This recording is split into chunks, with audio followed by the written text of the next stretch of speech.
Dati minamalitin na si RDR eh. Wala namang pera yan. Totoo. Tama di ba, Mama Marisa? Hindi naman totoong mayaman yan eh. Fake rich. Sabi nila. Tapos nung nagpakita ka ng konting flex, mayabang ka naman. Hindi mo na alam kung saan ka nung lugar eh. Totoo yan. Ito ang totoo. Pag wala kang pera, mamatahin ka ng tao. Makinig kayo dito sa sasabihin.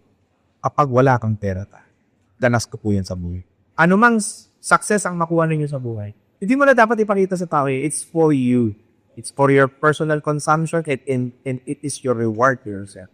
Kapag may pera ka, kapag mayaman ka, kapag nakuha mo ng lahat ng pangarap mo, lahat sila mabait sa'yo. Totoo yan.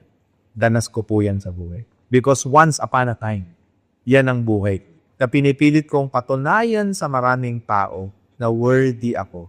Pinipilit kong patunayan sa publiko, sa maraming tao, totoo ako, hindi ko kayo lulukuhin, pero hindi mo maipapatunay sa tao yun kapag wala kang pera.